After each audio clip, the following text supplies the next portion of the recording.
Bem-vindos a mais um episódio de E aí, professor? Bom dia, Walter. Bom dia, Martin. Como vai? Eu vou bem, e você? Eu estou bem. Eu gostaria de começarmos, antes de darmos início à nossa discussão, somente clarificando a respeito de resposta às perguntas. Sim. Nós gostaríamos de apenas deixar claro para os nossos espectadores que nós apreciamos todas as perguntas e todos os comentários, mas é humanamente impossível passar por todos eles e responder todos eles. É totalmente impossível. Eu acho que se você tentasse responder as perguntas que recebe durante um único dia, então levaria o ano inteiro para responder. Não é possível. Nós estamos tentando dar o nosso melhor para responder o máximo de perguntas possível.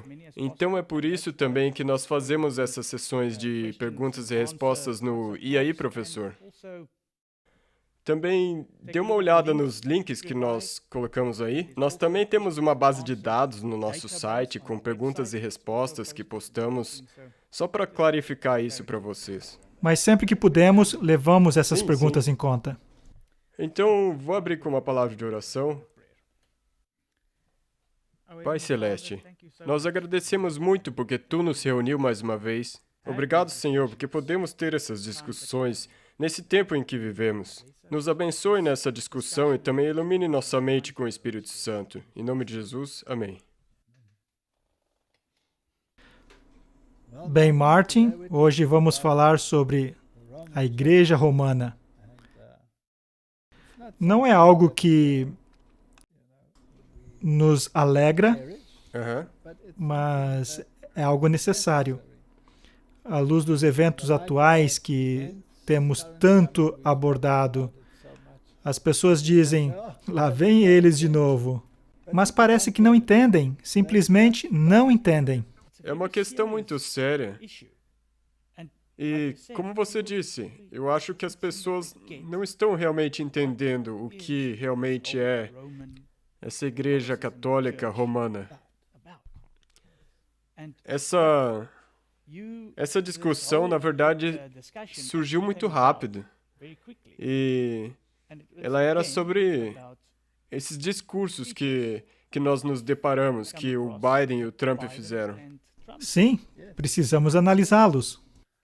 E vamos começar com um vídeo e vamos ver onde isso nos leva e por que temos que ir nessa direção. Não temos uma mensagem popular. É uma mensagem antiga. E é necessário que as pessoas não se esqueçam. Então, vamos analisar alguns dos discursos que foram feitos recentemente num café da manhã, em um encontro de oração, em ocasiões especiais, especialmente antes das eleições. Acabaram de sair do forno e são bem atuais. Vamos analisar as questões. Eu sei que, no meu caso, minha fé católica me ajudou a atravessar a escuridão, pois tive que enterrar pedaços da minha alma profundamente na terra. E, finalmente, encontrei um propósito para viver uma vida digna daqueles que perdi.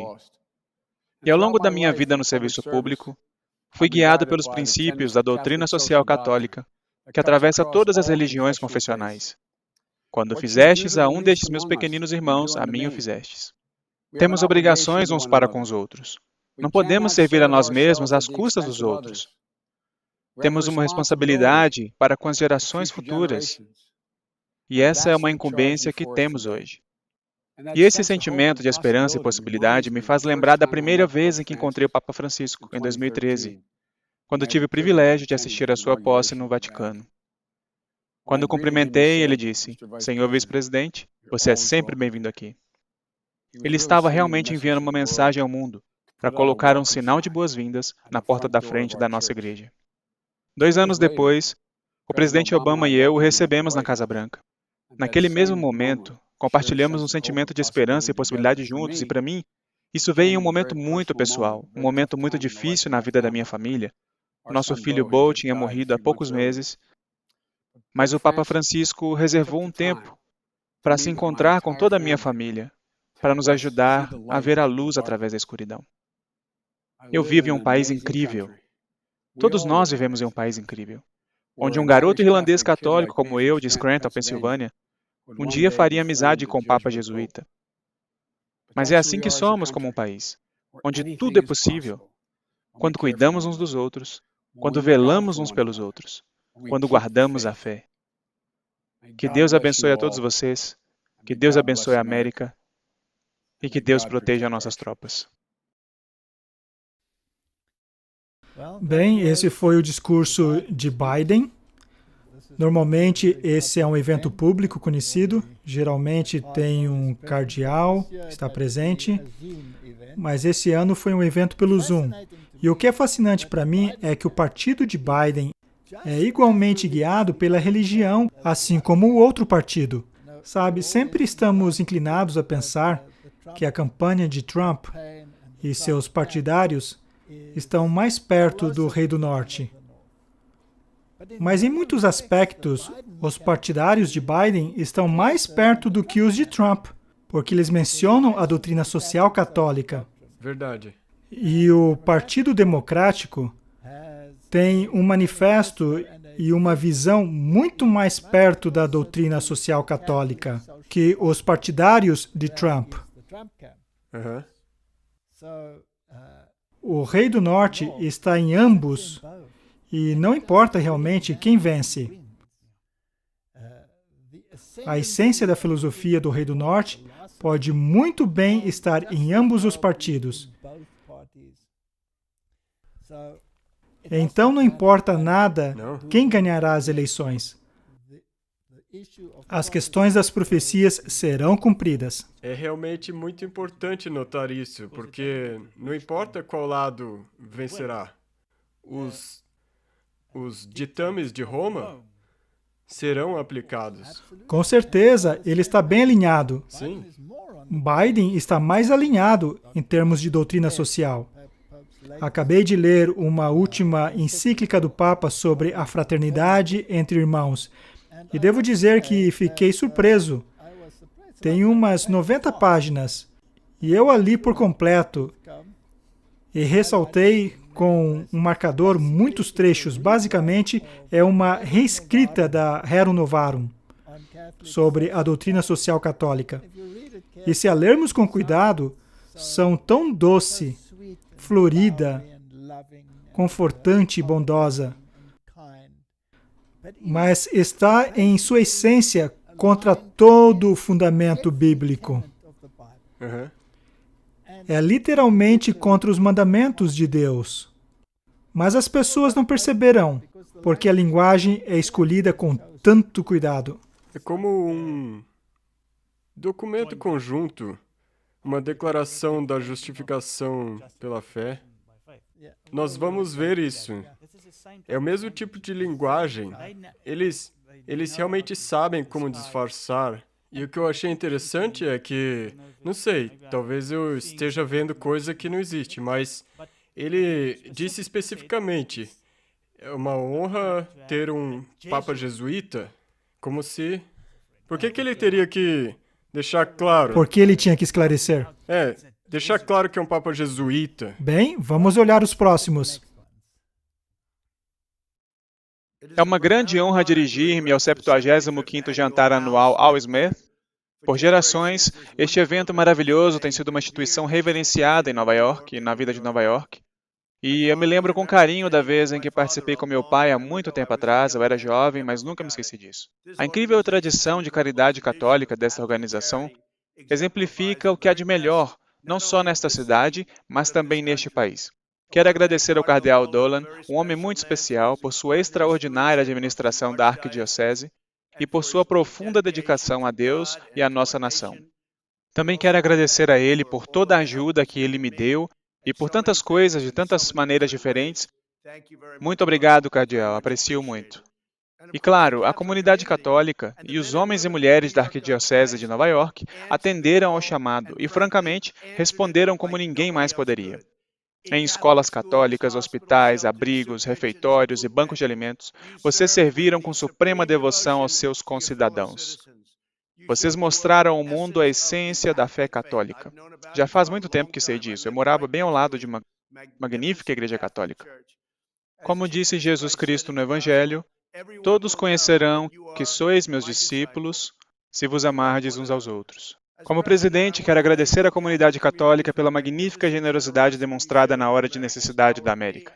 Desde o início da nossa república, os católicos elevaram e enriqueceram nossa nação além da medida.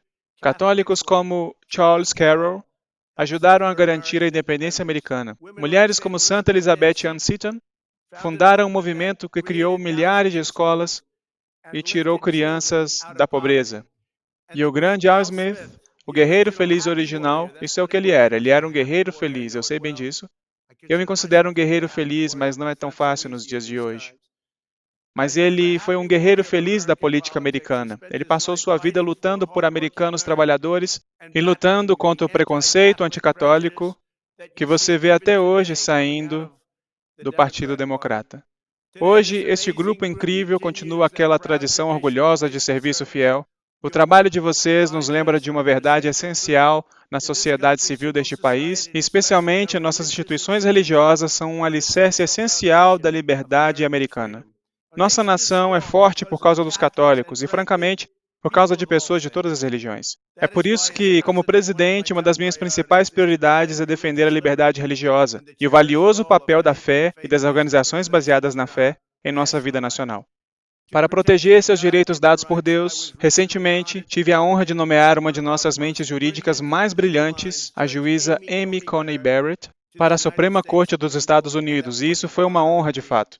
Ela se formou com louvor na Faculdade de Direito da Universidade de Notre Dame, onde seu professor, um dos mais respeitados em todo o país, disse que ela foi a melhor aluna que ele já teve em sua classe. Não aceitaremos nenhum ataque contra a fé da juíza Barrett. O fanatismo anticatólico não tem lugar algum nos Estados Unidos da América. Ele predomina no Partido Democrata e devemos fazer algo imediatamente a respeito, como uma vitória republicana, e vamos torná-la realmente grande. Para apoiar a nobre missão das escolas católicas, minha administração está trabalhando para promover a escolha escolar. Foi uma grande honra ajudar a Igreja Católica com suas escolas. Eles precisavam de centenas de milhões de dólares em todo o país e eu consegui para eles. Ninguém mais. Eu consegui para eles. Espero que se lembrem disso no dia 3 de novembro, mas eu consegui para eles e foi uma honra fazê-lo. Fiz isso a pedido do cardeal Dolan e de outros de seus líderes.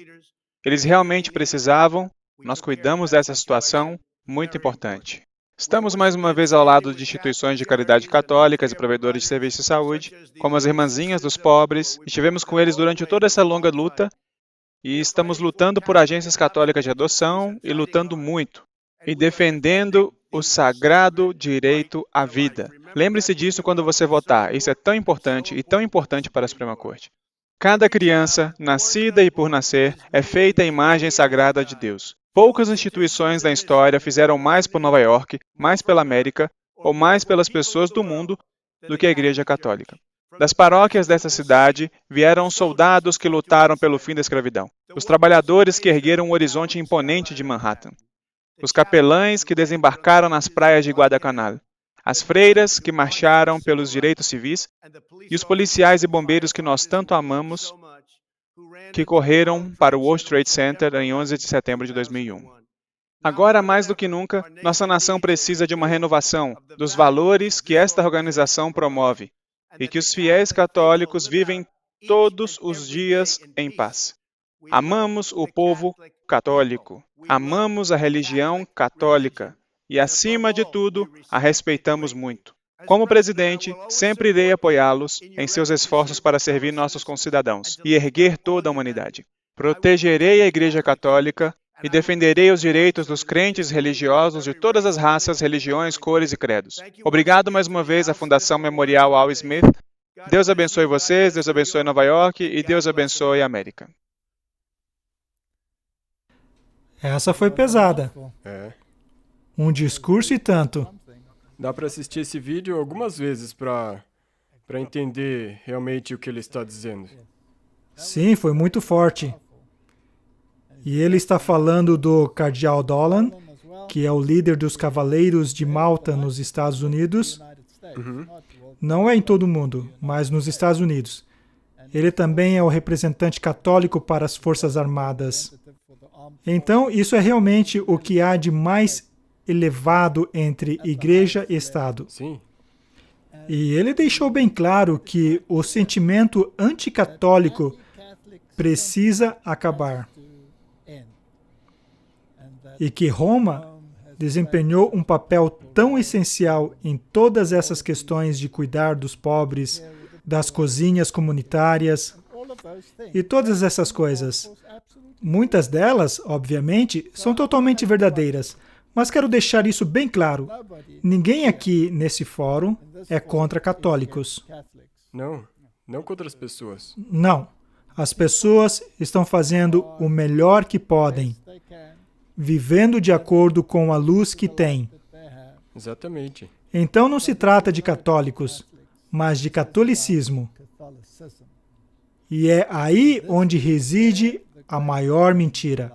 Vamos atentar para outro discurso que ele fez, muito semelhante, mas só para termos uma visão mais ampla, pois ele diz muitas coisas levemente diferentes.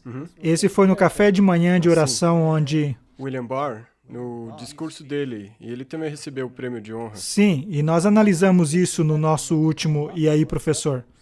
Vamos ver o que o Donald Trump disse nesse vídeo em especial.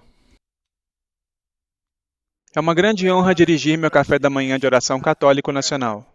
Quero agradecer a meu bom amigo, Leonard Liu, e aos membros da diretoria deste maravilhoso café da manhã, bem como, é claro, aos Cavaleiros de Colombo. E parabéns ao Procurador-Geral Bill Barr, um homem especial, por receber o prêmio anual. Eu cresci perto de uma igreja católica em Queens, Nova York, e vi o trabalho incrível que a igreja católica fez por nossa comunidade. Essas são pessoas incríveis, essas são ótimas pessoas. As escolas católicas dão a muitas crianças carentes a chance de alcançar o seu potencial dado por Deus. Católicos de todas as origens compartilham o amor de Cristo com os mais vulneráveis, enquanto eles cuidam dos idosos, dos sem-teto e dos vizinhos necessitados. Nossa nação é forte por causa dos católicos e de todas as pessoas de fé.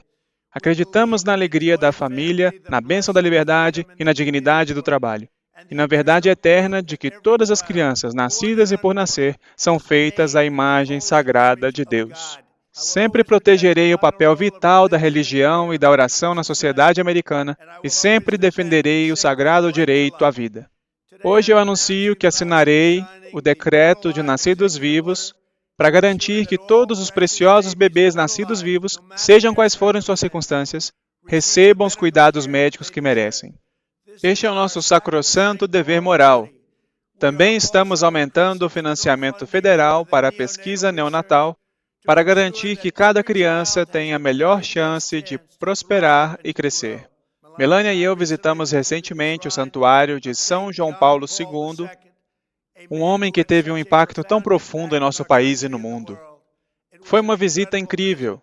Na sua primeira viagem aos Estados Unidos, ele concluiu a sua visita em uma paróquia católica no Harlem, com estas palavras: "Deixai irradiar dos vossos corações a boa nova de Cristo, e a paz que só Ele dá permaneça para sempre nas vossas almas." Somos muito gratos aos milhões de católicos em toda a América, que vivem por essas belas palavras e trazem esperança, alegria, luz e graça ao mundo. Obrigado, Deus nos abençoe e que Deus abençoe a América. E, por favor, cuidem muito bem do Bill Barr. Ele é muito importante para todos nós. Muito bem. Agora temos um quadro da visão que o mundo basicamente tem de católicos e que o presidente dissemina nos Estados Unidos da América. E sim, eles têm obras humanitárias, têm cozinhas comunitárias e fazem muitas obras boas. Mas a questão não é essa. A questão é muito mais profunda. As pessoas no mundo precisam saber.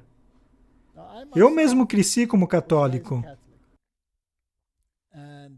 Passei por uma fase de ateu e me tornei muito católico novamente, por um curto período de tempo, até que descobri algumas coisas muito preocupantes. Não no que eles fazem, mas no que eles creem e na sua história em como eles lidam com pessoas que não creem Sim. como eles creem. Posso dizer que é isso que é importante tirar desses discursos, principalmente o discurso do Trump, do Biden também. Como você disse, nós concordamos. Tem muitas pessoas maravilhosas e o que eles fazem talvez é maravilhoso. Mas ele disse, nós amamos a religião católica. E é isso que nós queremos observar. Então, por que as pessoas dizem que se você falar contra o catolicismo atualmente, você é um intolerante? Vamos continuar e ver qual é o verdadeiro problema. Não quero citar de uma origem adventista logo de cara. Então vamos para a Igreja da Inglaterra, no final dos anos de 1800, e ver o que eles criam e por que eles criam nisso. Esse é o livro Romanismo e a Reforma, de H. Grattan Guinness. Ele foi sacerdote na Igreja da Inglaterra e escreveu no prefácio: a reforma no século XVI, que ocasionou o nascimento do protestantismo, foi baseada nas Escrituras. Deu a Bíblia de volta ao mundo. Ensinou as Escrituras, expôs os erros e corrupções de Roma pelo uso da espada do Espírito. Aplicou as profecias e aceitou sua orientação prática. É preciso que tal obra de reforma seja realizada mais uma vez. Temos sofrido uma verdade profética antipapal como muito esquecida. Essa geração é perigosamente latitudinária. Que bela palavra, não é mesmo? Bem, temos a longitude e a latitude. Eles estão dormindo. Agora explica pra gente o que significa. Indiferente à verdade e ao erro, em pontos nos quais as Escrituras são tremendamente decisivas e totalmente claras. A pior coisa que pode acontecer com alguém é ser enganado. O engano é pior que um confronto descarado. Embora esse engano levou, em muitos casos, a um confronto aberto. Vamos voltar ao que Martinho Lutero disse. Esse é um livro bem antigo, e eu tenho uma cópia bem antiga. Dá para conseguir cópias modernas melhores? Não como essa aqui, caindo aos pedaços. É um livro bem antigo, mas cheira como um... Sim, definitivamente intocado. Os escritos desse livro, aqui temos uma série de palestras que ele deu sobre Roma. Esse livro está caído aos pedaços, mas é um livro maravilhoso. Todos deveriam ler Romanismo e a Reforma. Ele escreve no prefácio, aqui na palestra número 1, a previsão de Daniel sobre o romanismo. Há 50 anos, o eminente chefe de Estado, o Sr. Robert Pell, disse com previsão notadamente clara: o dia não está muito distante e pode estar bem perto quando tivermos que travar a batalha de reforma novamente. E ele está certo. Precisamos saber por que cremos no que cremos. Temos que ser firmes. O dia chegou. Isso foi escrito no final dos anos de 1800. E podemos ver nos discursos que acabamos de ouvir que o mundo se esqueceu. E todo mundo protestante tem sido absorvido em seguir um falso ensino profético. Não o ensino que costumávamos ter, não mesmo. Quando lemos um livro como este, aqui diz na página 5, sentimos-nos compelidos a renovar o antigo e glorioso protesto, a qual o mundo deve sua aquisição moderna de liberdade, conhecimento, paz e prosperidade. Sim, nós nos sentimos compelidos a renovar o antigo e glorioso protesto, a qual o mundo deve sua aquisição moderna de liberdade, conhecimento, paz e prosperidade. Não há paz no mundo atualmente, e há um declínio em prosperidade. Aqui diz, é um fato de que, embora o cânon das Escrituras estivesse fechado muito tempo antes de romanismo começar a existir, e 15 séculos antes da Reforma, ainda assim apresenta o juízo divino a ambos. A Bíblia registra o passado em suas histórias e o futuro em suas profecias, as quais são meramente a história escrita de antemão. Muito bem explicado, esses escritos são inacreditáveis. A Reforma, na página 9. A Reforma foi um retorno ao cristianismo primitivo ou à não apostasia, Muito bem notado. realizada entre 3 a 4 séculos atrás. Agora já são 5. Neste país, na Alemanha, e em alguns outros países na Europa, uma característica desse grande movimento foi o abandono do uso do latim em adoração pública, a tradução das Escrituras para línguas vivas, e a fim de que todas as nações pudessem ler a palavra de Deus em seu próprio idioma e entender por si mesmas suas mensagens sagradas. Nomes como Lutero, Zwinglio, Erasmo, Tyndale, Knox, Calvino, Latimer, Hedler, Grammer, Hopper e outros estão associados a essa reforma. E ela entra no livro de Daniel e fala sobre as profecias no livro de Daniel. E fala sobre os escritos de Paulo. E diz que a previsão do apóstolo Paulo, por outro lado, dá caráter eclesiástico e relações desse poder, referindo-se à profecia concernente a Daniel e Apocalipse. Vamos para o seguinte capítulo, onde ele começa a falar sobre... Preciso folhear com muito cuidado esse livro, porque está caindo aos pedaços.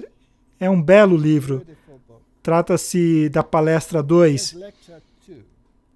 E dá toda uma explicação de Daniel, capítulo 7. E ele coloca todo o capítulo 7 nesse capítulo. E diz na página 37, nestes versículos temos toda a história do papado. E mais, temos seu futuro, bem como seu passado. O juízo de Deus quanto ao seu caráter moral e disserções.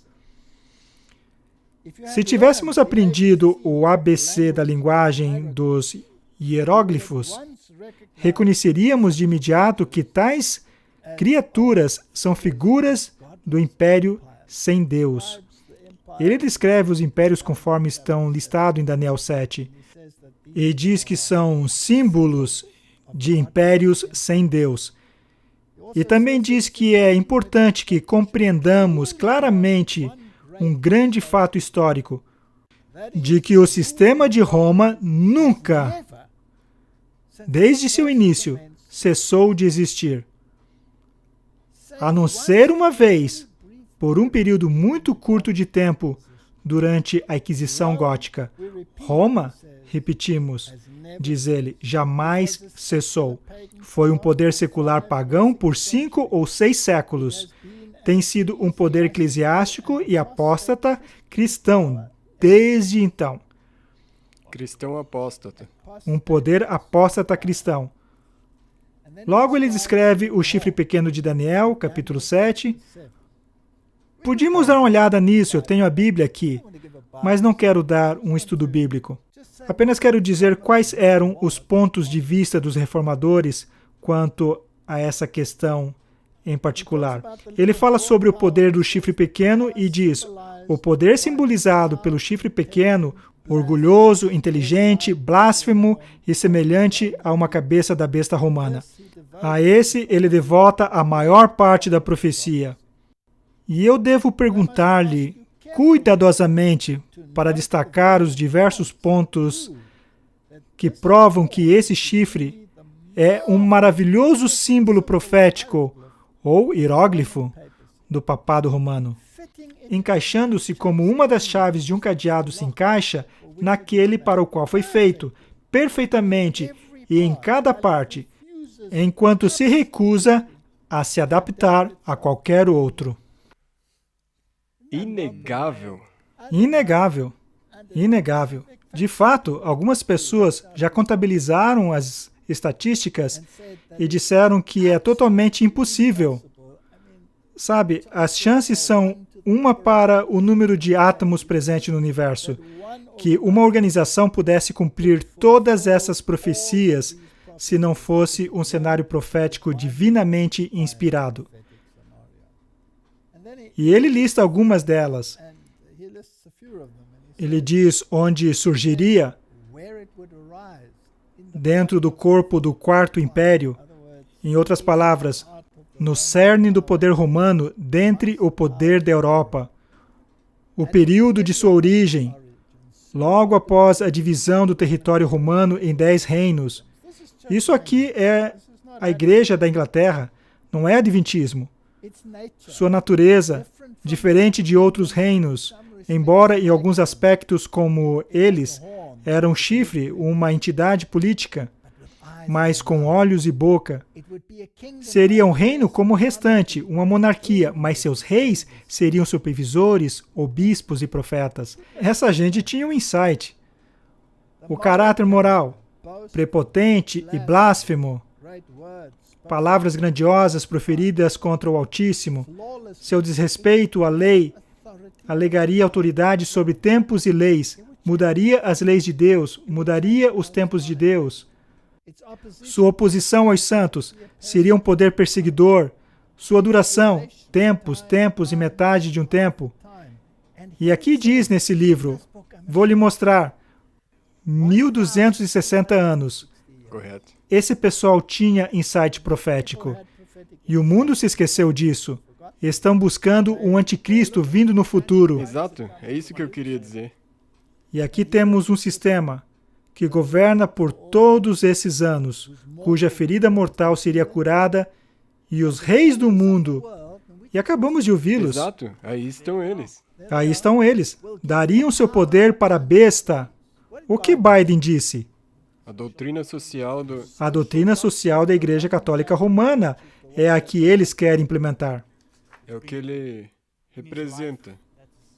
Por 500 anos, a Reforma se empenhou para que a doutrina social católica não seria o regimento da terra.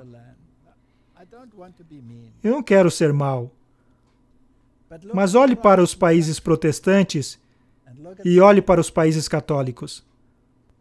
Quais foram os prósperos? Os protestantes. Os protestantes. E por que estão tão rapidamente em declínio? Porque estamos voltando ao velho sistema do passado. Oxalá os reis da terra estudem a história. Oxalá entendessem do que se trata a reforma. Não é algo do tipo, você é legal, mas tem a ver com o que você acredita. Sim, é por isso que... Sim.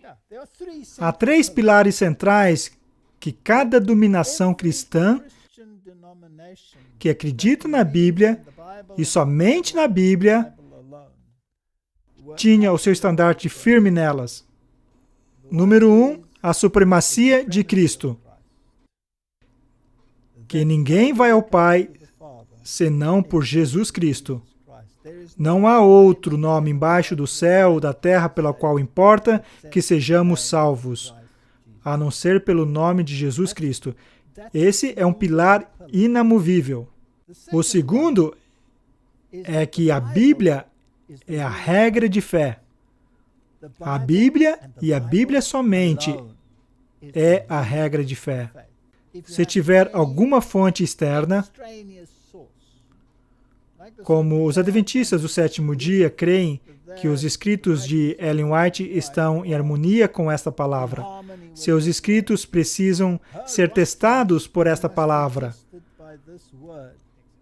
Não esta palavra testada por seus escritos. Então, a regra de fé permanece sendo a Bíblia e somente a Bíblia. E desde o surgimento do cristianismo, houve pessoas que defendeu a lei e guardou o sábado. A igreja cristã primitiva guardou o sábado. E todas essas coisas foram mudadas pelo poder humano. E é aqui que reside o erro. Precisamos analisar esses eventos históricos. Não vamos analisar todo o livro, mas é só para mostrar às pessoas que é isso o que o protestantismo crê. Dá para ver que é um livro antigo caindo aos pedaços, mas ler o que essas pessoas creem é incrível. E as pessoas se esqueceram. É importante também que, como você já mencionou, nós não estamos tentando desmerecer as pessoas. Não. Afinal, também existem ateus muito bons. Tem ateus maravilhosos. A maioria dos meus colegas eram ateus. E era muito bom estar ao lado de muitos deles. Não se trata de pessoas, e sim de religião, porque é isso que vai ter um papel. É disso que temos que falar. Sim. É disso que temos que falar. Vamos continuar e ver qual é o verdadeiro problema e por que o mundo precisa ser relembrado vez atrás vez. Porque vamos repetir a história e não vai ser uma cena bonita. Qual foi o pilar central da reforma? Martinho Lutero, falando sobre justificação pela fé, somente, ele disse, desse artigo, nada pode ser consentido ou resignado, nem nada pode ser concedido ou permitido contrário ao mesmo. Esse é o primeiro e principal artigo de fé do protestantismo. Ele disse, se o artigo da justificação pela fé se perder, toda a doutrina cristã se perde com ele. Essa doutrina, justificação, é a cabeça e a pedra angular. Ele sozinho gera, nutre, edifica, preserva e defende a Igreja de Deus. E sem ele, a Igreja de Deus não consegue existir por uma hora. Se o artigo de justificação cair, tudo cai. Em outras palavras, trata-se de uma guerra religiosa e que tem a ver com a salvação em Jesus Cristo. E é isso que as pessoas não entendem. Se eu aceito a autoridade de um poder que subestima a autoridade de Jesus Cristo, então estou servindo a um poder do anticristo. Sim, e não importa quantas vezes esse poder específico exalte ou diga que está exaltando a Cristo. Sim, eles podem mencionar o nome de Cristo o tempo inteiro, podem pregar em nome de Cristo, mas eles não praticam o que ele diz. Então são contrários às Escrituras. Então foi Roma que amaldiçoou essa doutrina de justificação somente pela fé. Qualquer um que diga que os pecadores são justificados somente pela fé, no sentido de que nada mais é exigido na cooperação a fim de obter a graça da justificação, tal seja anátema. Está no Cânon 9 e Cânon 14. Qualquer um que diga que os pecadores são justificados pela imputação exclusiva da justiça de Cristo ou pela remissão exclusiva de pecados sem a caridade que é derramada em seus corações pelo Espírito Santo, a saber, sem a graça infundida, tal seja anátema. Então Roma está literalmente dizendo que nós nos tornamos justos, em vez de termos uma justiça imputada, uma justiça externa, fora de nós mesmos. Só estamos analisando a doutrina central. É claro que todas as outras doutrinas giram em torno dela. Podemos falar sobre elas também. Então, quando chegamos ao documento conjunto sobre justificação, que hoje, é claro, tivemos essa acomodação. Sim, porque você acabou de ler o Concílio de Trento, mas tem muitas pessoas que dizem, sim, mas e o Concílio Vaticano II?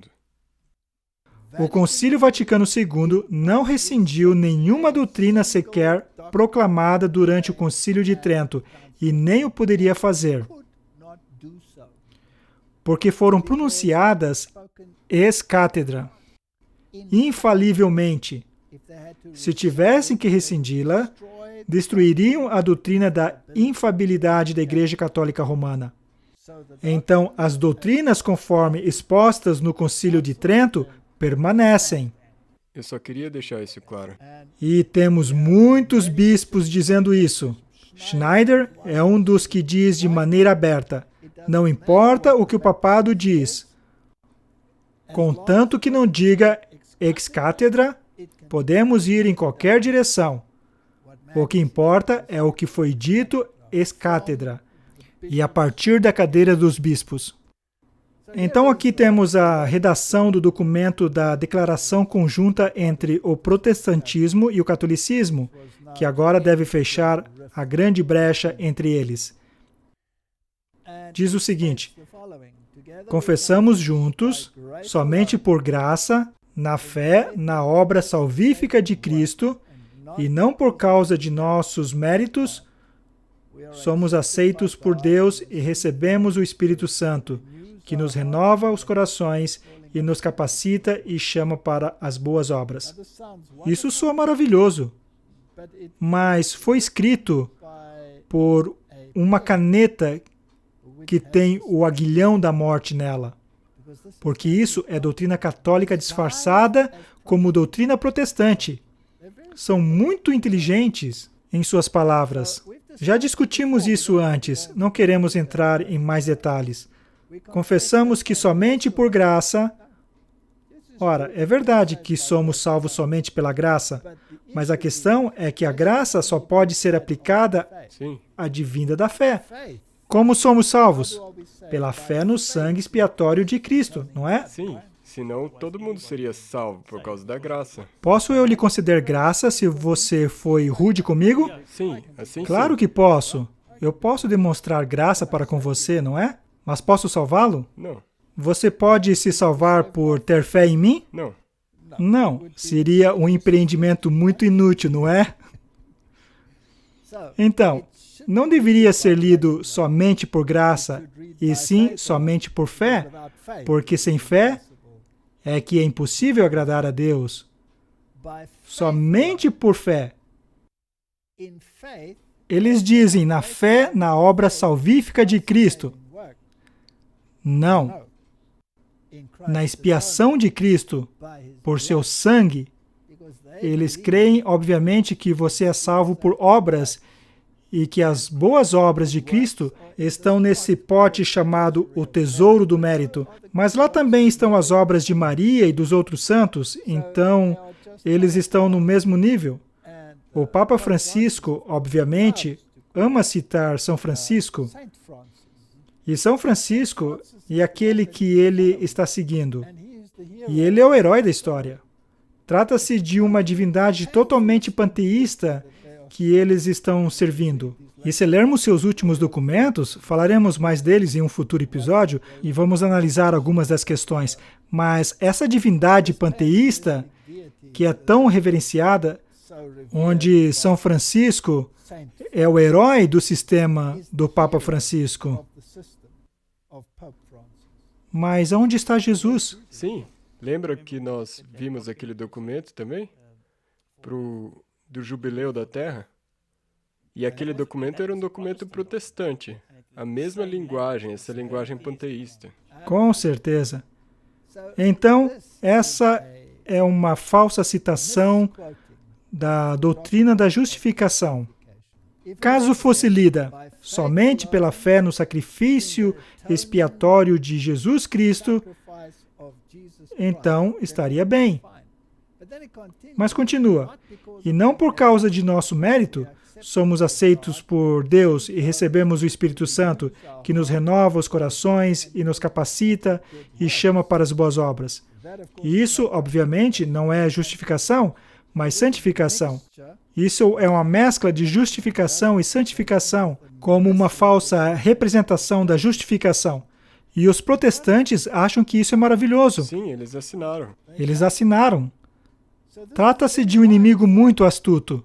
Precisamos ter muito cuidado em como nós analisamos isso. O Zenit News relata em seu artigo sobre o discurso do Papa Bento sobre a primazia papal intitulado O Mundo Visto de Roma. Bento XVI, destaques da primazia papal. Pois essa é outra questão. A Reforma diz que Cristo é o cabeça da Igreja. A Igreja da Escócia disse: não temos rei, senão Cristo, quando rejeitaram o governo britânico e a monarquia britânica. O mesmo aqui. O que contraria um pouco do que os judeus disseram na crucifixão de Jesus. Eles disseram, não temos rei, senão rei, César. César. Tem razão. Por que tivemos que dizer isso? Isso está vindo até aos tempos modernos, porque a pergunta sempre foi, Roma mudou? Roma não muda. Sua doutrina não lhe permite mudar. Não pode rescindir uma declaração ex-cátedra, sem rescindir a infalibilidade papal. Não pode. Isso é uma coisa muito séria, porque a maioria das denominações e pessoas dizem que Roma mudou. Sim, é verdade. Tem muita gente, até em nossas fileiras, que diz que Roma mudou. Ela não mudou. E agora vamos analisar algumas declarações. Aqui temos o Papa Bento, que ainda está vivo. Tecnicamente falando, ainda é Papa.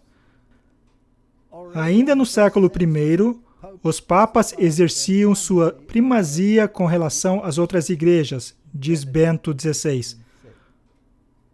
O Santo Padre explicou isso na quarta-feira durante a audiência geral que ele dedicou ao Papa São Clemente de Roma, o terceiro sucessor de Pedro.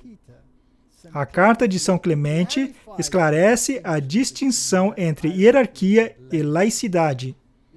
Sabe, a Igreja Católica Romana elevou a hierarquia da Igreja acima da laicidade. A Bíblia não faz tal distinção. Nas traduções modernas, eles têm que violar a gramática a fim de fazer essa distinção, quando não há distinção. Já falamos sobre isso no passado. Precisamos ter muito cuidado. Primeiro, eles creem nessa hierarquia. Eles se elevaram. E ele disse, a clara distinção entre os leigos e hierarquia não significa, de alguma forma, uma contraposição, mas apenas uma conexão orgânica de um órgão com relação a um organismo com diferentes funções. Eles sempre falam com essa linguagem tão cheia de floreios, mas o que ele está mesmo dizendo é, eu sou o chefe. Na verdade, a igreja não é um lugar para confusão e anarquia. Precisamos de um chefe, onde alguém pode fazer o que deseja a qualquer hora. Cada um nesse organismo, com uma estrutura articulada, pratica seu ministério de acordo com a vocação recebida. No que concerne aos líderes das comunidades, Clemente especifica claramente a doutrina das sucessões apostólicas. Em outras palavras, a autoridade vem sendo repassada a qual creem ter sido dada a Pedro, mas Paulo repreendeu Pedro. E Tiago? Sim. No concílio em Jerusalém? Sim, Paulo repreendeu Tiago. Com certeza. Então, eles creem nesse poder que vem sendo repassado. E acrescentou, as leis que regulam isso derivam do próprio Deus, em última instância. Eu sou o chefe. Foi Deus quem disse, eu governo por direito divino. E é o que ele está dizendo. É isso que diz. O Pai enviou Jesus Cristo para, por sua vez, enviar os apóstolos. E estes, então, enviaram os primeiros cabeças das comunidades. E eles definiram que seriam seguidos por homens dignos. Bem, já vimos na história quão digno foram alguns desses homens no sistema. A igreja é, sobretudo, um dom de Deus e não uma criação nossa, argumentou o Papa. E, portanto, essa estrutura sacramental, essa linguagem é muito importante, não apenas garante a ordem comum, mas também a precedência do dom de Deus que todos precisamos. Isso é impressionante. E ele alega que o fato de ele ser o cabeça da igreja é uma estrutura sacramental. No pensamento católico, um sacramento é algo que leva à salvação. Em outras palavras, o que ele está dizendo é que o reconhecimento do papado é totalmente necessário para a salvação. É o que ele está dizendo. E esse é um Papa moderno, que ainda está vivo, que disse que é totalmente necessário, em linguagem muito disfarçada, que nos sujeitemos ao Pontífice Romano. A aceitação da primazia papal é, assim, de acordo com o Papa presente, uma estrutura sacramental. Aqui foi eu que escrevi. Que no pensamento católico a torna uma questão salvífica. Não se trata de uma citação obscura do século XIX, mas demonstra claramente que Roma não mudou. Aceitar Jesus é uma questão salvífica, e não aceitar um impostor terreno que toma sobre si a prerrogativa de Cristo. Bento também eleva o clero e atribui a ele um papel mediatório, assim como a Igreja medieval o fez. Isso vem do site do Vaticano. E só queremos nos certificar que as pessoas saibam que não se trata de uma fonte obscura. A questão é muito séria. Tem a ver com salvação. Tenho que aceitar a primazia do Papa a fim de ser salvo? Não de acordo com a Bíblia. Será que Jesus usou o intermediário enquanto esteve na Terra para transmitir o perdão dos pecados a qualquer um com quem entrou em contato? Não. Não mesmo. Então, se não fez naquela instância, por que fazer agora? Este é um discurso de Sua Santidade, o Bento XVI, aos membros da Conferência Episcopal de Portugal em sua visita a Tilimina. Ele disse: "É uma grande alegria para mim receber vocês hoje na casa de Pedro, que pela graça de Deus são pilares sólidos dessa ponte que vocês são chamados a ser e criar entre a humanidade e seu destino supremo, a Santíssima Trindade." Já parou para pensar nisso aqui? É Bento falando. Ele está dizendo que o clero é a ponte para o céu. Ele está dizendo que não é possível chegar lá sem o clero. Então Cristo é empurrado para o lado. Eu só quero lembrar o presidente Donald Trump, que alega ser protestante, que se essa é a alegação do papado, apoiar-se no papado é algo muito perigoso. Se eu tivesse que confiar no clero para me levar à Terra Prometida, eu estaria em sérios problemas. A única fonte na qual posso confiar para informações corretas é esta aqui. A Bíblia. E somente a Bíblia. Se eu leio um livro assim de Grattan Guinness, se ele não estiver de acordo com a Bíblia, então terei que deixar de ler esse livro.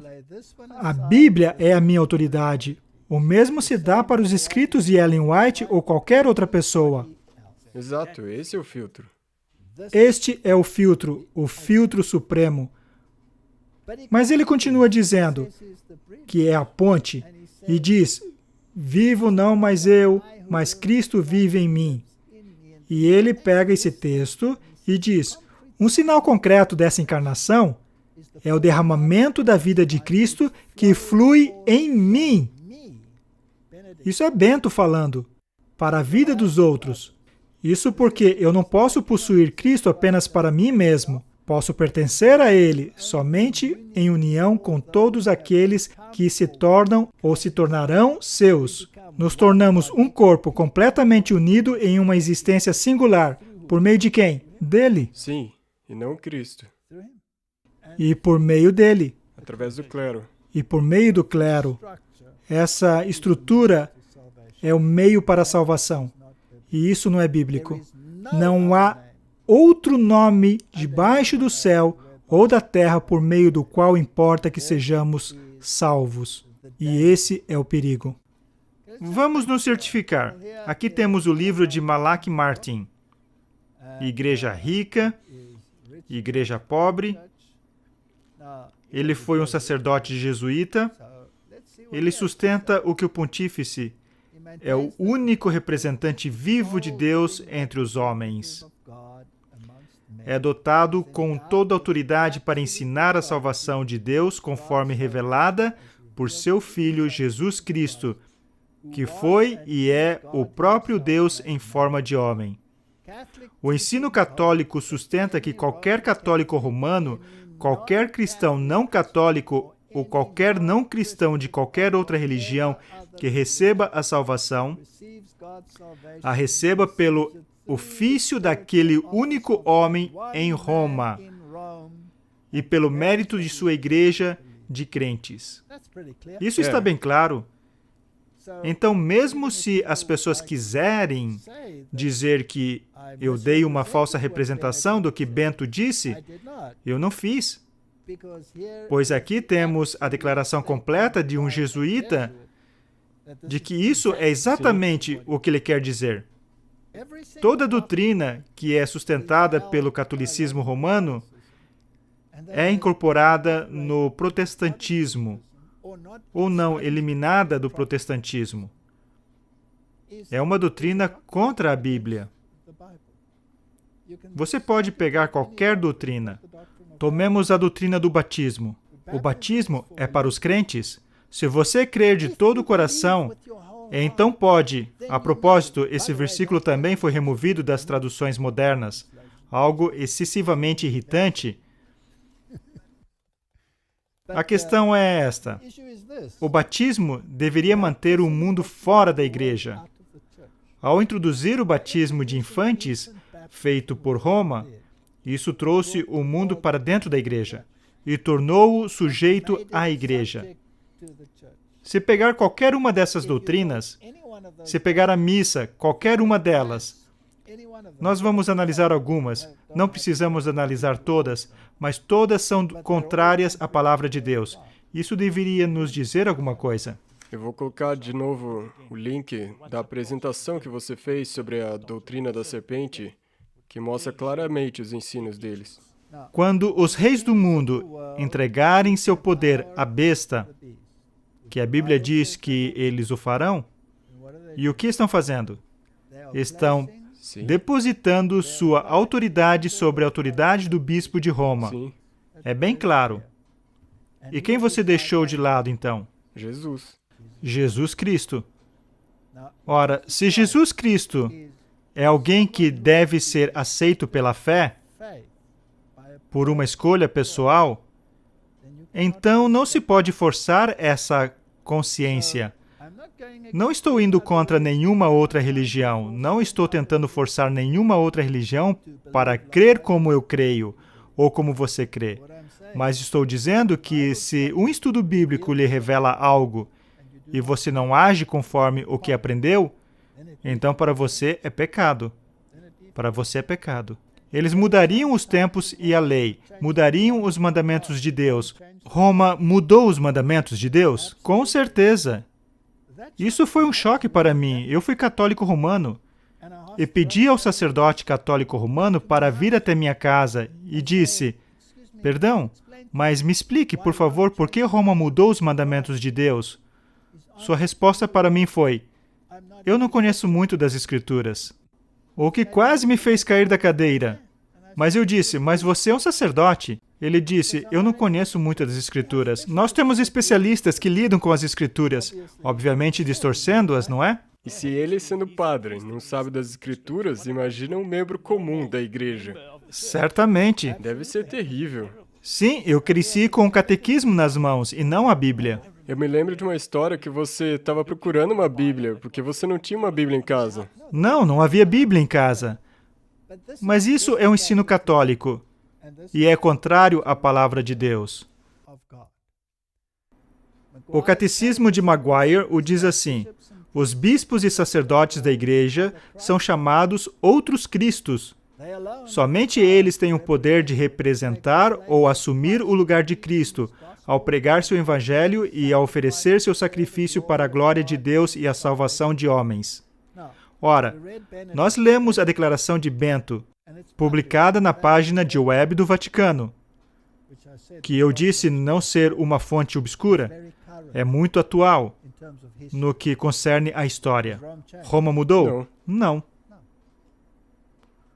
Por meio de sua ordenação, o sacerdote deve receber poderes sobrenaturais especiais, especialmente para transformar o pão e o vinho no corpo e sangue de Cristo, no santo sacrifício da missa e perdoar pecados no sacramento da penitência. De quem é a prerrogativa de perdoar pecados? De Jesus Cristo. Jesus Cristo.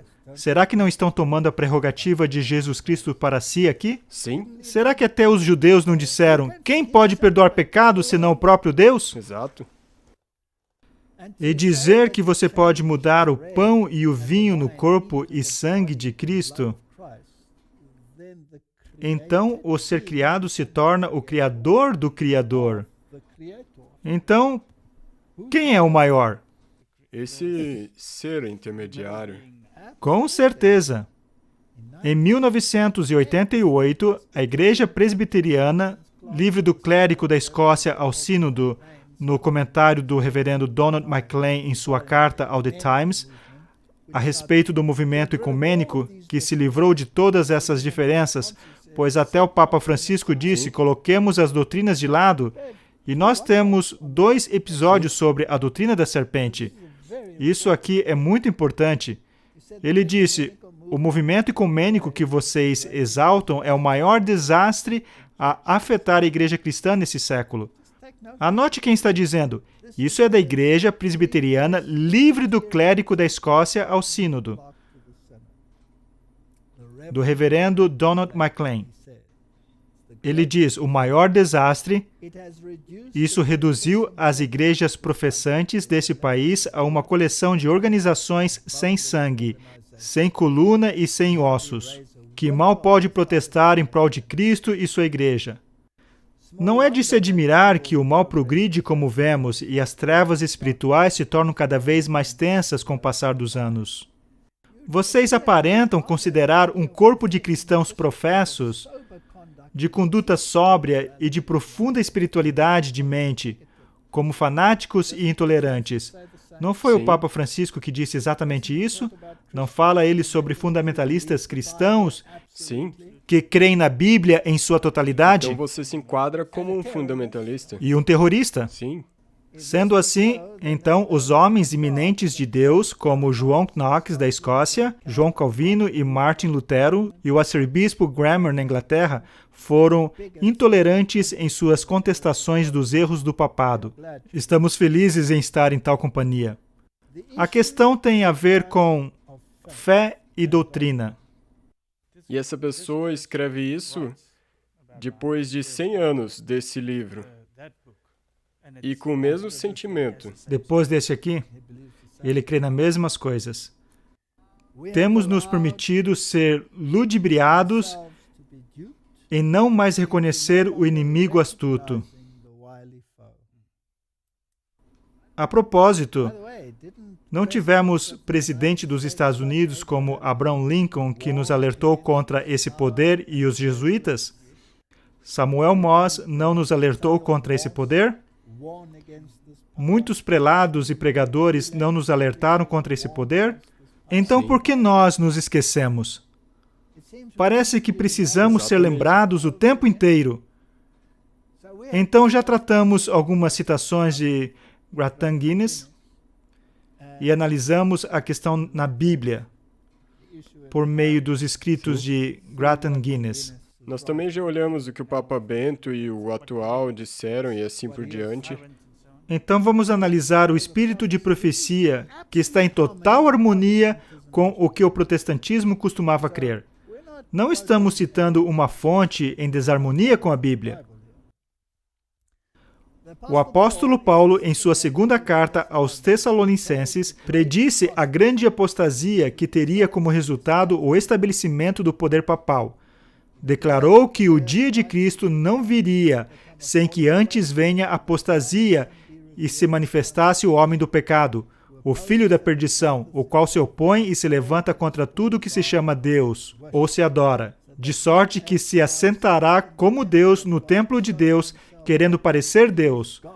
A propósito, o próprio Gratan Guinness tem uma seção desse versículo nesse livro, na qual ele declara claramente que o templo de Deus é a igreja. E ele cita Paulo, onde diz aos Coríntios, aos Efésios, vós sois o templo de Deus vivo. E logo diz, o homem do pecado se assenta na igreja cristã. Na igreja? Não em um templo literal em Jerusalém. E ele diz assim, é verdade, não em um templo de pedra. Então, temos essa sincronia maravilhosa entre o que os reformadores escreveram e o que lemos aqui nos livros de Ellen White. Exatamente o mesmo. E ainda mais, o apóstolo adverte aos irmãos de que já o mistério da injustiça opera, segundo Tessalonicenses 2:7. Mesmo naqueles primeiros tempos, viu ele insinuando-se na igreja, erros que preparariam o caminho para o desenvolvimento do papado. Pouco a pouco, a princípio furtiva e silenciosamente, e depois mais às claras, à medida em que crescia em forma e conquistava o domínio da mente das pessoas. O mistério da iniquidade levou avante sua obra de engano e blasfêmia.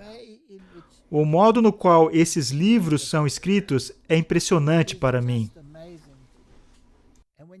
Quando lemos esses antigos reformadores e os colocamos um ao lado do outro, o espírito é idêntico. Havia um homem que estava pregando em outro lugar, continente ou país, na mesma época que Lutero. E as pessoas perguntavam e diziam a ele, você soa exatamente como Lutero. E ele disse, eu não conheço Lutero, mas se ele está pregando a mesma coisa do que eu, deve ser o Espírito que está guiando. Certamente, certamente. Quase imperceptivelmente, os costumes do paganismo tiveram ingresso na igreja cristã. O espírito de transigência e conformidade fora restringido durante algum tempo pelas terríveis perseguições que a igreja suportou sobre o paganismo. Então a igreja foi pura no início e se manteve pura, pois ninguém iria se unir a uma organização que seria perseguida, não é mesmo? A menos que tivesse uma razão mais profunda. Mas, em cessando a perseguição e entrando o cristianismo nas cortes e palácios dos reis, pôs de lado a humildade e simplicidade de Cristo e seus apóstolos, em troca da pompa e orgulho dos sacerdotes e governadores pagãos, e em lugar das ordenanças de Deus colocou teorias e tradições humanas. Essa é a questão. Então, quando Donald Trump diz que não podemos tolerar uma retórica anticatólica, então ele tem a mentalidade de hoje, na qual a história foi varrida. Ele deveria estudar história e voltar-se à fonte, ouvir o que os antigos reformadores disseram e o que os primeiros presidentes, como Lincoln, tinham a dizer. Sabe, tem um livro escrito sobre isso, por um sacerdote católico que se tornou um protestante, de Charles Chinick. O livro se chama 50 anos da Igreja de Roma, onde ele fala sobre o assassinato de Lincoln, onde os jesuítas estiveram por trás disso. As pessoas precisam ler livros assim. 50 anos na Igreja de Roma, de Charles Chinick. Peguem esses livros e leiam-no. Leiam o livro dos Mártires, de John Foxe. Esse é bem denso. Você provavelmente, como eu fiz, vai ler os primeiros 3 capítulos e depois largar o livro para chorar por um tempo. Sim, certamente. Porque eu acho que as pessoas não entendem o porquê. Eu acho que muitas pessoas não entendem porque nós continuamos querendo fazer tão proeminente, porque a Igreja Romana é... Eles dizem o tempo todo que eu sou anticatólico. Sim. Eu sou antidoutrina católica. Sim. porque é a doutrina do anticristo e as pessoas precisam ser alertadas. E ela nunca mudou. Nunca mudou. Nunca. Nunca. A conversão nominal de Constantino, na primeira parte do século IV, causou grande regozijo. E o mundo, sob o manto de justiça aparente, introduziu-se na igreja. Progredia rapidamente a obra de corrupção. O paganismo, contanto parecesse suplantado, tornou-se o vencedor. Seu espírito dominava a igreja. Suas doutrinas cerimoniais e superstições incorporavam-se à fé e culto dos professos seguidores de Cristo. Isso foi, mais adiante, registrado como tradição. E no pensamento católico romano, é o contexto em que a Bíblia deve ser interpretada. Não! A tradição deve ser testada pelas Escrituras e não o contrário. Isso está escrito em Spirit of Prophecy, volume 4, também no Grande Conflito 49, em sua forma primitiva. Eu preferi ler os mais antigos, porque ainda falam franca e abertamente. Esta mútua transigência entre o paganismo e o cristianismo resultou no desenvolvimento do homem do pecado, predito na profecia como se opondo a Deus e exaltando-se sobre ele. Aquele gigantesco sistema de religião falsa é a obra-prima do poder de Satanás, monumento de seus esforços para sentar-se sobre o trono e governar a terra segundo a sua vontade. E quando o mundo deu seu poder ao sistema papal, o paganismo governou sobre a igreja. E o pontífice máximo não é senão o antigo Deus rei pagão. E ainda o é hoje. Uma das principais doutrinas do romanismo é que o Papa é a cabeça visível da Igreja Universal de Cristo. Nós acabamos de ver isso. Bento deixou bem claro que esse é o caso, investido de autoridade suprema sobre os bispos e pastores em todas as partes do mundo. Eles até chegaram a dizer, de acordo com Malachi Martin, sobre todas as outras denominações cristãs e todas as outras religiões. Interessante. Colocando eles como a única entidade e ponto final. Sim, e Bento também disse, as outras igrejas não são nossas irmãs. Não são igrejas irmãs. São filhas. Filhas? E a Bíblia diz claramente que o grande sistema apóstata diz, não sofrerei a perda dos filhos, eles voltarão a mim. O que Donald Trump disse em seu discurso é o cumprimento profético. Oxalá o mundo visse isso. Agora, é interessante que houve todas essas perseguições durante a Idade Média, quando a igreja te forçava a fazer parte dela. Então mudou. E agora eles estão voltando para ela por conta própria. Isso mesmo. Esse é o poder do movimento ecumênico.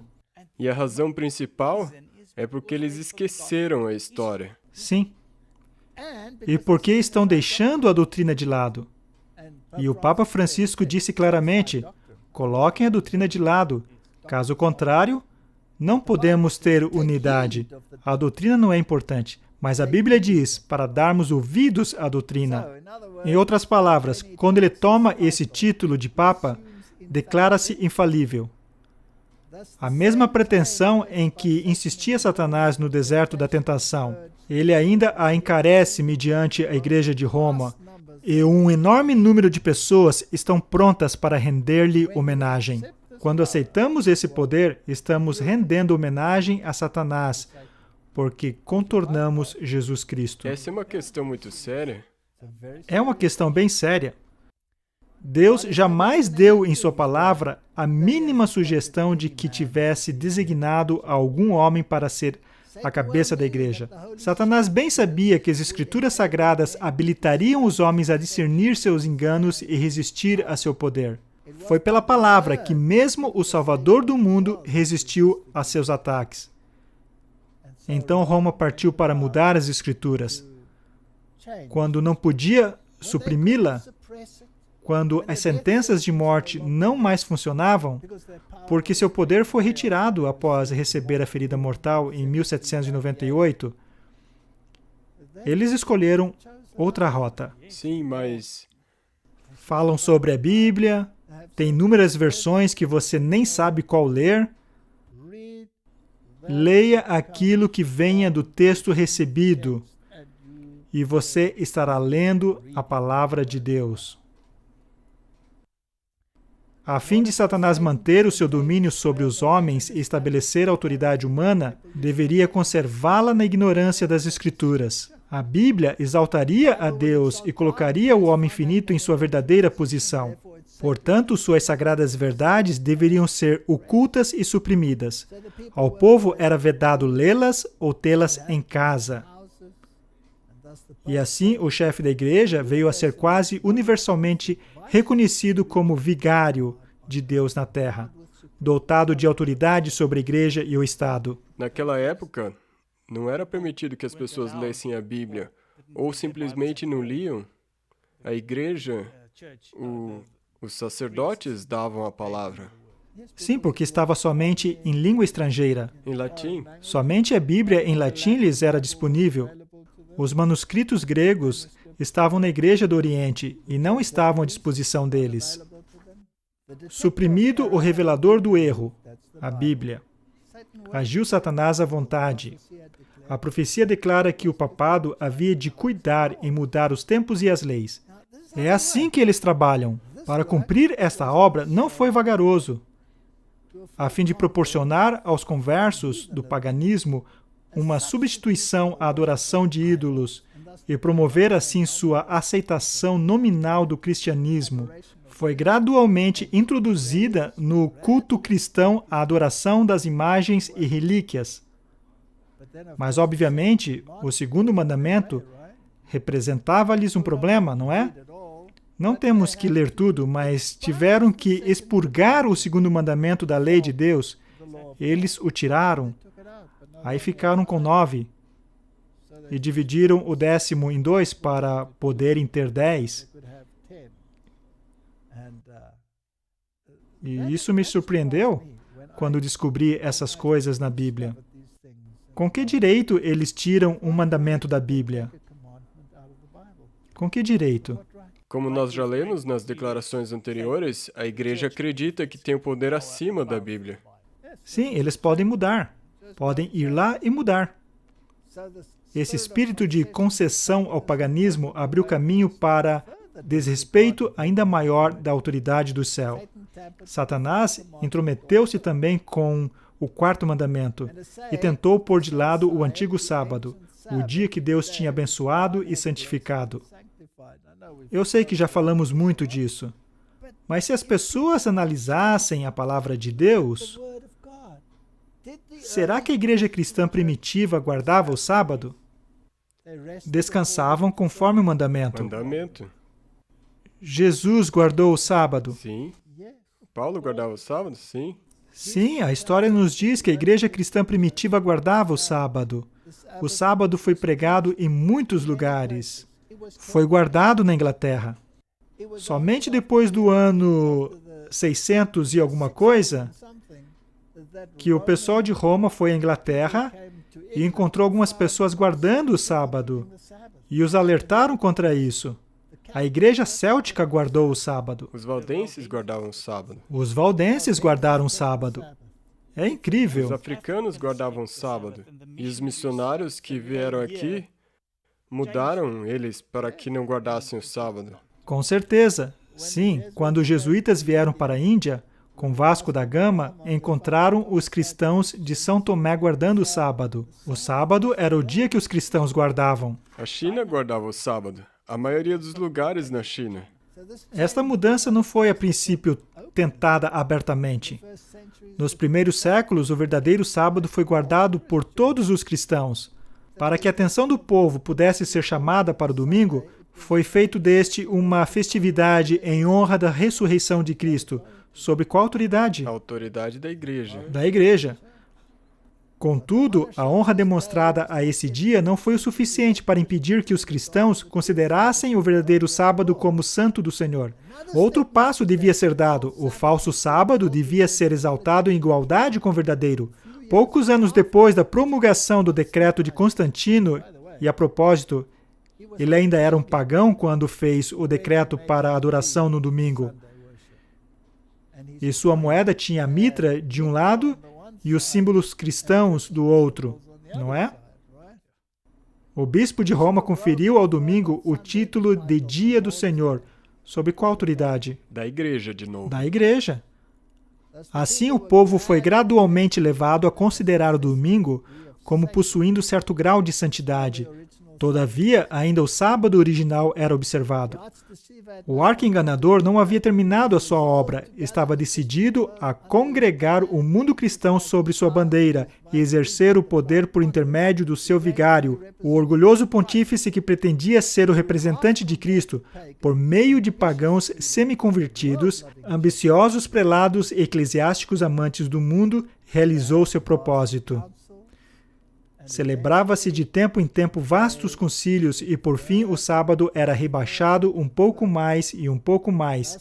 Mais tarde, a festividade pagã veio finalmente a ser honrada como instituição divina, ao mesmo tempo em que se declarava ser o sábado bíblico relíquia do judaísmo, amaldiçoando-se seus observadores. O grande apóstata conseguira exaltar-se contra tudo o que se chama Deus, ou objeto de culto. Pense nisso.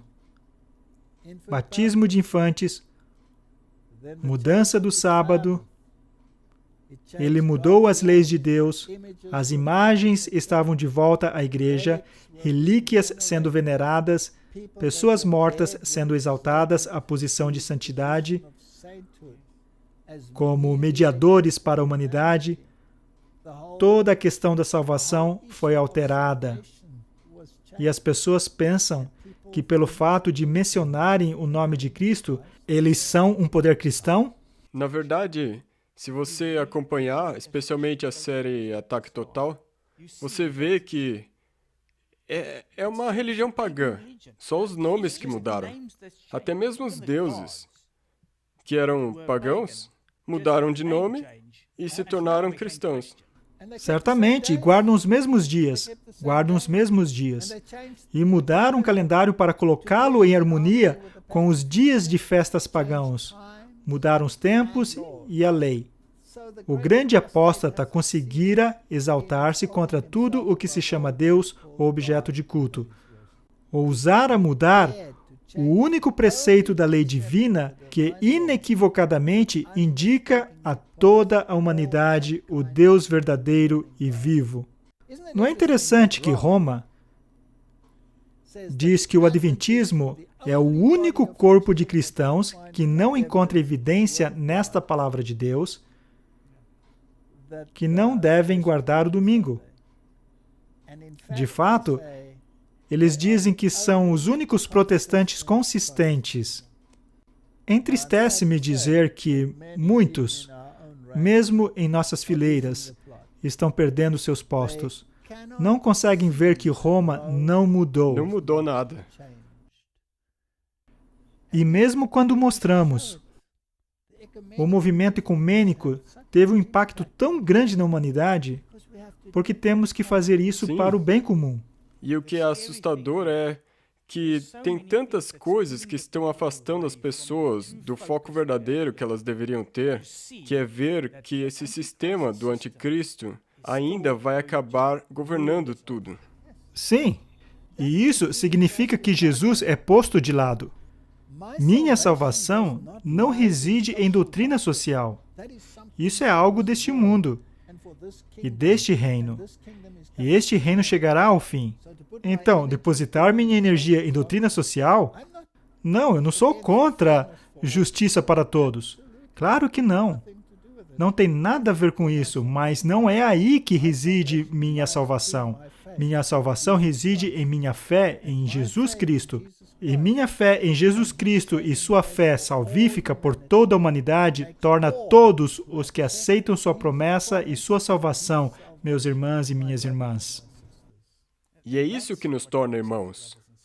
Não o nós temos uma causa em comum. Não, Porque, porque essa causa comum pode mudar de área para área. sim, isso que está acontecendo agora. A causa comum, como nós vimos nesse encontro ecumênico Return, e a causa comum é que nós temos que trazer Deus de volta no país. Então não importa como fazemos isso. Mas com qual propósito deve ele voltar aos países? Para que possa estabelecer o reino terrestre, Isso não é o que Deus... que vai ser destruído. Sim, é por isso que você tem que entender a imagem de Daniel. Com certeza. Muito bem, vamos continuar. Por fim, Roma tomou o assento papal e governou suprema por 1260 anos, desde 538 a.C. até 1798. Então cumpriram-se as palavras de Jesus, e sereis entregues até por vossos pais, irmãos, parentes e amigos, e matarão alguns dentre vós. De todos sereis odiados por causa do meu nome. Desencadeou-se a perseguição sobre os fiéis com maior fúria do que nunca, e o mundo se tornou um vasto campo de batalha. É isso que aconteceu. A mulher, porém, fugiu para o deserto. A igreja verdadeira de Deus, fugiu. Os valdenses fugiram e adoraram a Deus de acordo com a sua consciência e com a palavra de Deus. Os séculos que se seguiram testemunharam um aumento constante de erros nas doutrinas emanadas de Roma. Então, não parou. Não foi uma coisa instantânea. Foi uma progressão. Mesmo antes do estabelecimento do papado, os ensinos dos filósofos pagãos haviam recebido atenção e exercido influência na igreja. Mas a igreja romana acreditava nessa filosofia grega. Todo o sistema de lei natural é baseado em filosofia grega. Na verdade, é interessante que, em Apocalipse capítulo 13, o corpo dessa estrutura recebe um corpo grego. Sim, o leopardo. Era um corpo de leopardo. Então a filosofia grega é a base do catolicismo pagão. Não é o evangelho, é o paganismo. E agora nós podemos ver isso claramente na encíclica. Certamente.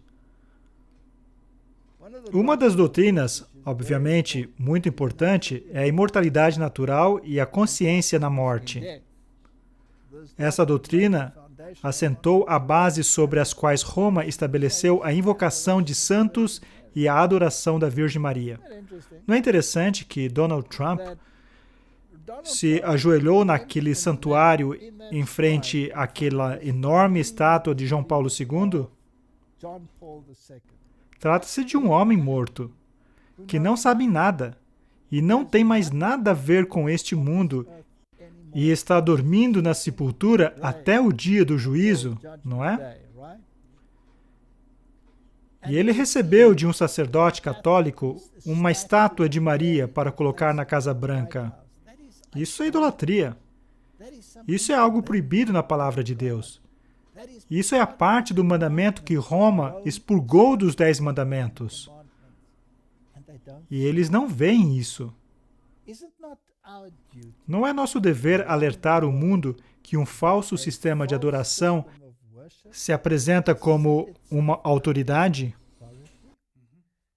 e que vai destruir sua forma de governo e impondo-a sobre o mundo? Sim, e também é nossa tarefa advertir as pessoas. Não fiquem cegos pelo que aparenta ser cristão. Exato. Isso aparenta ser bom e nós queremos tanto... Digo, os cristãos conservadores querem tanto se livrar de todo esse secularismo e tudo mais, que eles querem acabar concordando com isso tudo. Mas esses não são costumes cristãos e ensinos cristãos. Nossos amigos católicos que não conhecem essas coisas, não temos permissão, de acordo com a teologia papal atual, de dizer-lhes essas coisas, porque isso é proselitismo, e não devemos fazer isso. Devemos deixar todo mundo onde está. Na última encíclica que o Papa acaba de escrever sobre a fraternidade entre irmãos, ele menciona claramente o mundo muçulmano, o mundo judeu, os diversos pensadores do mundo. Ele até mencionou o bispo na África do Sul. E ele disse que devemos, com todas essas pessoas, com todos esses imigrantes, com todo mundo com essas ideias diferentes, tolerar-nos uns aos outros e vivermos juntos e basicamente deixá-los onde estão. Isso é liberdade religiosa. Mas pregar a eles e tentar convertê-los é algo que você não deve fazer. Mas a Bíblia diz claramente: ide por todo o mundo e pregue o Evangelho. E o que é o Evangelho? O Evangelho é as boas novas da salvação em Jesus Cristo. Isso significa que todo católico romano deveria ser confrontado com o Evangelho de Jesus Cristo, a fim de poder tomar uma decisão informada. Em meu caso específico, se eu não tivesse sido confrontado com o Evangelho de Jesus Cristo e com a Palavra de Deus, ainda estaria onde estava. E não teria conhecido a beleza do plano da salvação. Não teria entendido o que está acontecendo no mundo. A palavra de Deus é a base sobre a qual devemos tomar nossas decisões. Há muitas outras questões que podemos falar. A questão da indulgência, do purgatório. Já discutimos essas coisas em outros episódios, não temos que fazer isso agora. Não se trata de doutrina cristã, mas pagã. É filosofia grega o que estão fazendo no mundo cristão. Como andarão dois juntos se não houver entre eles acordo? Como um cristão protestante pode dizer que aceita o catolicismo romano como uma forma cristã de adoração, baseando-se que eles usam o nome de Jesus Cristo. Jesus Cristo. E até mesmo falam sobre a divindade de Jesus Cristo, mas operam por meio de sacerdotes, operam pelos santos, operam por Maria, passando Jesus por alto e fazendo da igreja a construtora de pontes. Essas doutrinas são justiças travestidas quando se trata da palavra de Deus. Temos a venda de indulgências. Por esses meios, Roma abarrotou os cofres e sustentou a magnificência, o luxo e os vícios dos pretensos representantes daquele que não tinha onde reclinar a cabeça, sem falar nos milhões que foram sacrificados nessa guerra de fé. Então, eu só queria dizer aos presidentes do mundo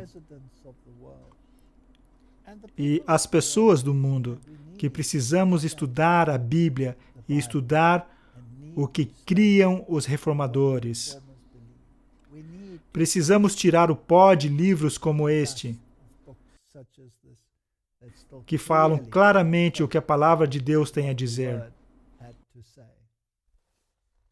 A pergunta então é: nessa era de ecumenismo, não deveríamos dizer nada pejorativo para com qualquer outra religião? A frase da moda é: não me julgue. Não me julgue. Não deveríamos pregar a palavra de Deus? Não deveríamos levar as pessoas à fonte da água viva? Então, o que essa igreja promove? E mesmo em nossas próprias fileiras, há muitas vozes que dizem que deveríamos rebaixar a retórica e não dizer nenhuma dessas coisas. Mas leiamos algumas citações do Espírito de Profecia. Chamado para expor o homem do pecado.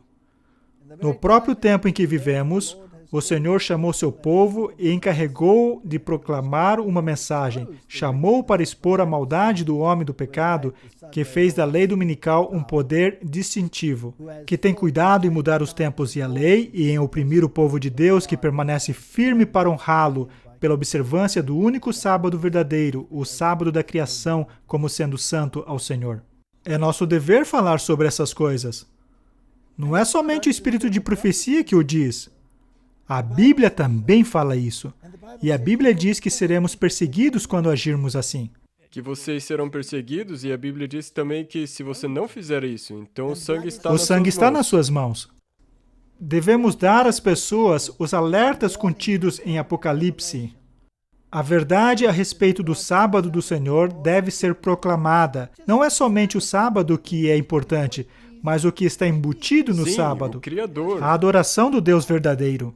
É o sinal de que você o aceita como sua autoridade e não algum impostor terreno. A Bíblia diz que os reis desse mundo entregarão seu poder à besta. Já ouvimos os discursos. É disso que estamos falando. E por que se trata de uma coisa tão séria? Temos uma citação interessante que vem de cartas e manuscritos e diz: o poder que possui a mais profunda corrupção interna fará a maior exibição e se revestirá com os sinais mais elaborados de poder. A Bíblia declara abertamente que isso cobre uma impiedade corrupta e enganadora. E na sua testa estava escrito o nome Mistério, a Grande Babilônia, a mãe das prostituições e abominações da terra. Que linguagem dura! E o que é isso que dá a esse reino seu poder? O protestantismo. Um poder que, embora professe ter o temperamento e o espírito de um cordeiro e estar aliado ao céu, fala com uma voz de dragão. Move-se por um poder que vem de baixo. O protestantismo dará o poder de volta à besta. Separou-se dela, mas lhe dará o poder de volta. E podemos ver isso nos discursos. A Igreja Romana apresenta hoje ao mundo uma fonte serena, cobrindo de justificações o registro de suas horríveis crueldades. Vestiu-se com roupagens de aspecto cristão. Porém, não mudou. Todos os princípios formulados pelo papado em épocas passadas existem ainda hoje. As doutrinas inventadas nas tenebrosas eras ainda são mantidas. Ninguém se deve iludir. Não podemos chamá-lo de um poder cristão. Não, o Papa Francisco, bem recentemente e já algumas vezes, pediu desculpas. Se desculpou. Mesmo aos valdenses. Sim. Seriam essas desculpas sinceras? De acordo com isso, definitivamente não. Definitivamente não. O papado que os protestantes hoje se acham tão prontos para honrar é o mesmo que governou o mundo nos dias da Reforma, quando homens de Deus se levantavam com perigo de vida a fim de denunciar suas iniquidades. Possui o mesmo orgulho e arrogante presunção que fizeram dele senhor sobre reis e príncipes. Dá para ver isso. E clamaram as prerrogativas de Deus. Seu espírito não é menos cruel e despótico hoje do que quando arruinou a liberdade humana e matou os santos do Altíssimo. O papado é exatamente o que a profecia declarou que havia de ser: a apostasia dos últimos tempos. Faz parte de sua política assumir o caráter que melhor cumpra o seu propósito. Mas sob a aparência variável do camaleão, oculta o invariável veneno da serpente. Deverá essa potência, cujo registro milenar se acha escrito com o sangue dos santos, ser hoje reconhecida como parte da Igreja de Cristo? Não é sem motivo que se tem feito nos países protestantes a alegação de que o catolicismo difere hoje menos do protestantismo do que nos tempos passados. Houve uma mudança, mas essa não se verificou no papado. O catolicismo, na verdade, em muitos se assemelha ao protestantismo que hoje existe, pois o protestantismo moderno muito se distancia daqueles dos dias da Reforma. O que foi que lemos no início? Perigosamente latitudinária. Perigosamente. E teremos que refazer a reforma. Teremos que travar essa batalha novamente. E esse é o ponto exato onde estamos. A igreja que se apega à verdade de Deus é irreconciliavelmente separada de Roma. Os protestantes, certa vez, estiveram assim distantes dessa grande igreja da apostasia, mas se aproximaram mais de perto dela e ainda estão no caminho da reconciliação com a igreja de Roma. Roma nunca muda. Seus princípios não foram alterados em nenhum mínimo ponto. Ela não encurtou a brecha entre si mesma e os protestantes. Foram eles que se aproximaram dela. Mas o que isso quer dizer do protestantismo atual? É a rejeição da verdade bíblica que faz com que os homens se aproximem da infidelidade.